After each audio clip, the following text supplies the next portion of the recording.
ನಡೆ ದೇಗುಲವೂ ಆಗಿದೆ. ಕಾರ್ಯಭಾರದ ಹೊಣೆ ಹೊತ್ತಿರುವ ಅದರ ಪದಾಧಿಕಾರಿಗಳು ಹೆಚ್ಚು ಎಚ್ಚರ ವಹಿಸಬೇಕು.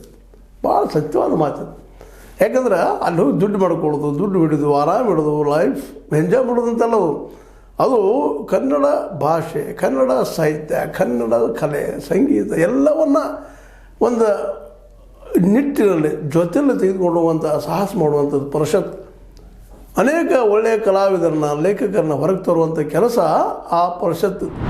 ಹೀಗಾಗಿ ಕನ್ನಡದ ಉಳಿವಿನ ಜೊತೆಗೆ ಕನ್ನಡದ ಬೆಳವಣಿಗೆಯೂ ಸಹ ಸಾಹಿತ್ಯ ಪರಿಷತ್ ಸಾಕಷ್ಟು ಇತಿಹಾಸ ತುಂಬ ಹೆಲ್ಪ್ ಮಾಡ್ಕೊಂಡು ಬಂದಿದ್ದೀವಿ, ಸಹಾಯ ಮಾಡ್ಕೊಂಡು ಬಂದಿದ್ದು ನಾವು ನೋಡಿದ್ದೀವಿ. ಅಂಥ ಪರಿಷತ್ತನ್ನು ಇವತ್ತೇನು ನೋಡ್ತಾ ಇದ್ದೀವಿ ಅಂತ. ದುಡ್ಡು ತಿಂದರು, ಮಾಡಿದ್ರು, 30 ಕೋಟಿ ಒಳಗೆ ಎಷ್ಟು ತಿಂದರು, 2.5 ಕೋಟಿಲಿ ಎಷ್ಟು ಹೊಡೆದ್ರು ಮಹೇಶ್ ಜೋಶಿ ಅವರು ಲೆಕ್ಕಪತ್ರ ಸರಿ ಇಲ್ಲ ಅನ್ನುವಂಥ ಇವು ಆರೋಪ ಪ್ರತ್ಯಾರೋಪಗಳು. ಕೋಡಿ ಮೆಟ್ಲು ಹತ್ತಿದ್ದು, ಅದೇ ಕಾಲಕ್ಕೆ ಅದರ ಪರಿಸ್ಥಿತಿನ ಬಯಲಾಗ್ತಿದ್ದಕ್ಕೆ ಪ್ರಯತ್ನ ಮಾಡಿದ್ದು, ಇವೆಲ್ಲನೂ ಈಗ ನೆನೆಸ್ಕೊಂಡ್ರೆ ನಿಜವಾಗಿ ಇದು ಕನ್ನಡ ಸಾಹಿತ್ಯ ಪರಿಷತ್ತಿನ ಆಡಳಿತ ಮಂಡಳಿಯ ಅನ್ನುವಂಥದ್ದು. ಯಾಕಂದ್ರೆ ಗೌರವಾನ್ವಿತ ಪೋಸ್ಟ್ ಅದೊಂದು.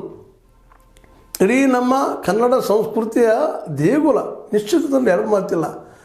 ಅಂಥಲ್ಲೇ ಮಹೇಶ್ ಜೋಶಿ ಅಂತ ಒಬ್ಬ ವ್ಯಕ್ತಿಗಳು ಅದನ್ನು ಸಾಹಿತ್ಯದ ಗಂಧ ಗಾಳಿ ಇಲ್ಲಂತ ಹೇಳಬೇಕಾಗಿದೆ. ಕೇವಲ ದುಡ್ಡು ಹೊಡೆಯೋದಕ್ಕಾಗಿ, ದುಡ್ಡು ಮಾಡೋದಕ್ಕೆ ಬಂದಂಥ ವ್ಯಕ್ತಿ ಏನೋ ಇರಲಿ, ಅವರು ಯಾವುದೋ ರೈಟ್ ವಿಂಗ್ ಇರಲಿ, ಲೆಫ್ಟ್ ವಿಂಗ್ ಇರಲಿ, ಯಾವುದೋ ಒಂದು ವಿಂಗ್ ಇರಲಿ, ನಮಗೇನು ಅದ್ರ ಬಗ್ಗೆ ಎರಡು ಮಾತಿಲ್ಲ. ನಾವೆಲ್ಲರೂ ಸ್ವ ಮನಸ್ಸಿನಿಂದ ನಮ್ಮ ಏನಪ್ಪ ಅಂದ್ರೆ ರೈಟ್ ವಿಂಗದ ಅನೇಕ ಲೇಖಕರು ನಾವು ಒಪ್ಪಿಕೊಂಡಿವಿ. ಎಷ್ಟೆಲ್ಲ ಭೈರಪ್ಪನವ್ರನ್ನ ಒಪ್ಪಿಕೊಂಡಿವಿ. ಅವ್ನ ಪ್ರೀತಿಯಿಂದ ಓದ್ತೀವಿ ಅವ್ರ ಕಾದಂಬರಿಗಳನ್ನ. ಅವ್ರ ಬಗ್ಗೆ ನಮಗೆ ಯಾರಿಗೂ ನಮ್ಮಲ್ಲಿ ಇಲ್ಲವೇ ಭೇದ ಭಾವ. ಇದರರ್ಥ ಮಹೇಶ್ ಜೋಶಿ ಅವರನ್ನು ನಾವು ರೈಟ್ ವಿಂಗದವ್ರು ಟೀಕೆ ಮಾಡ್ತಾ ಇಲ್ಲ. ಅವ್ರು ಯಾವುದೋ ವಿಂಗ್ ಇರಲ್ರಿ. ಅಡಿಗರು ಯಾವ ವಿಂಗ್ ಅವರು?